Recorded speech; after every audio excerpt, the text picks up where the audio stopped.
22 अक्टूबर सन 1900।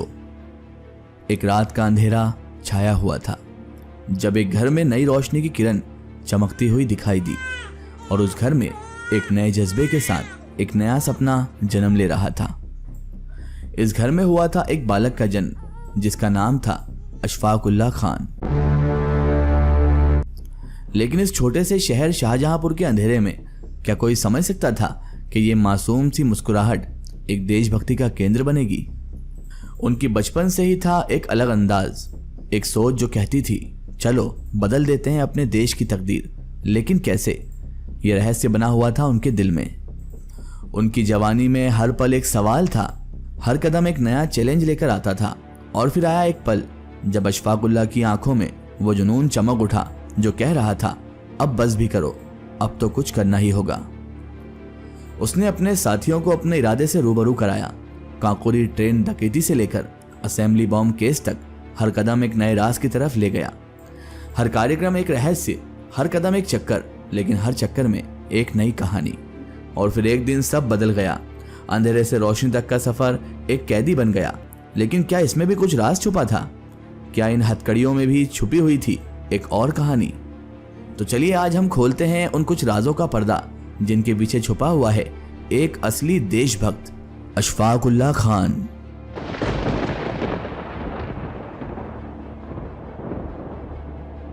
दोस्तों, अशफाक उल्लाह खान भारत के स्वतंत्रता संग्राम के एक प्रमुख क्रांतिकारी थे और उनका बचपन भी उनके देशभक्ति और आज़ादी के लिए जाना जाता था। अशफाक उल्लाह खान का जन्म 22 अक्टूबर सन 1900 को शाहजहांपुर, उत्तर प्रदेश, भारत में हुआ था। उनके पिता का नाम शफीक उल्लाह खान था। अशफाक उल्लाह खान का बचपन उनके परिवार के साथ गुजरा, जिसमें उनके परिवार ने उन्हें देशभक्ति और अध्ययन में प्रोत्साहन दिया। उनके पिता ने उन्हें अच्छी शिक्षा दी और उनका बचपन देश के विभिन्न हिस्सों में घूमते हुए गुजरा। अशफाक उल्लाह खान ने बचपन से ही सामाजिक न्याय और स्वतंत्रता के लिए उत्साह और अध्ययन में रुचि दिखाई। वे अपने व्यक्तित्व में कुछ खास थे और वो एक नैतिक और देशभक्त व्यक्ति के रूप में उभर रहे थे। उनका बचपन और युवा वंश भारत में अंग्रेजी शासन के विरुद्ध बदलते समय में गुजरा था और इस समय उन्होंने अपने देश के लिए अपने जीवन को समर्पित करने का फैसला किया। अशफाक उल्लाह खान ने स्वतंत्रता संग्राम में भाग लिया और उनका योगदान आज़ाद हिंद फौज के उद्बोधन में भी था। बहुत महत्वपूर्ण योगदान रहा।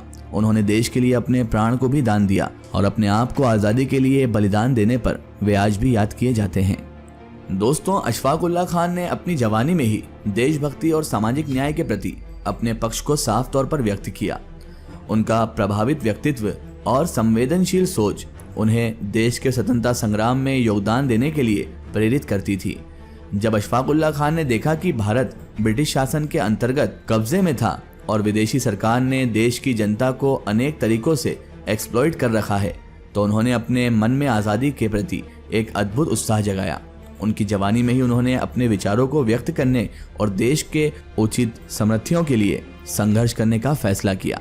अशफाक उल्लाह खान ने अपने जीवन में स्वतंत्रता के उद्देश्यों के लिए अनेक कदम उठाए।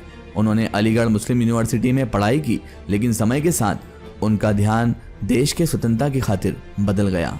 उनकी जवानी के समय भारत में आज़ादी की मांग को लेकर बहुत ज़्यादा जोश था। उन्होंने देश के स्वतंत्रता संग्राम में भाग लिया और ब्रिटिश सरकार के विरुद्ध अपनी वीर गाथा का एक अहम हिस्सा वो बन गए। दोस्तों, ये बात है 1925 की, जब अशफाक उल्लाह खान ने काकोरी कांड में हिस्सा लिया। दरअसल दोस्तों, काकोरी कांड जो 9 अगस्त 1925 को हुआ, उसे काकोरी ट्रेन डकैती भी कहा जाता है। 9 अगस्त 1925 को ब्रिटिश भारत के विरुद्ध एक बहुत बड़ा क्रांतिकारी कार्यक्रम था। इस घटना में एक क्रांतिकारी दल ने काकोरी, उत्तर प्रदेश में चलने वाली बॉम्बे टू सहारनपुर एक्सप्रेस को लूट लिया था। 9 अगस्त 1925 को रात के 9 बजे काकोरी से 2 मील दूर काकोरी रेलवे स्टेशन के पास एक ट्रेन को लूटने की योजना बनाई गई। चंद्रशेखर आज़ाद, राम प्रसाद बिस्मिल, अशफाक उल्लाह खान, राजेंद्र लहरी, ठाकुर रोशन सिंह और अन्य स्वतंत्रता सेनानी क्रांतिकारी इस घटना में शामिल थे। क्रांतिकारी दल ने ट्रेन को रोककर सफर कर रहे ब्रिटिश सरकारी कर्मचारियों से पैसा लूट लिया। ये क्रांतिकारी दल, जो कि दोस्तों हिंदुस्तान रिपब्लिकन एसोसिएशन HRA के सदस्य थे, इस लूटे हुए पैसे को आज़ादी संग्राम के लिए इस्तेमाल करने का इन्होंने फैसला किया था।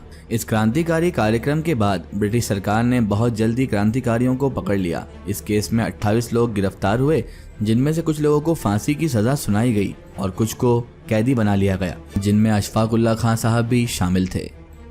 काकोरी ट्रेन डकैती भारत के स्वतंत्रता संग्राम में एक महत्वपूर्ण घटना थी। इससे देश भर में क्रांतिकारियों के बीच में संवेदनशीलता और संघर्ष के प्रति उत्साह बढ़ा। क्रांतिकारी दल ने इस कार्यक्रम से आज़ादी के लिए संघर्ष को और भी मजबूत बना दिया। दोस्तों, अंग्रेजों के खिलाफ चल रहे स्वतंत्रता आंदोलन को गति देने के लिए क्रांतिकारियों ने काकोरी कांड को अंजाम दिया था। इस मामले में राम प्रसाद बिस्मिल, अशफाक उल्लाह खां, ठाकुर रोशन सिंह और राजेंद्र लाहिड़ी को फांसी की सजा सुनाई गई थी।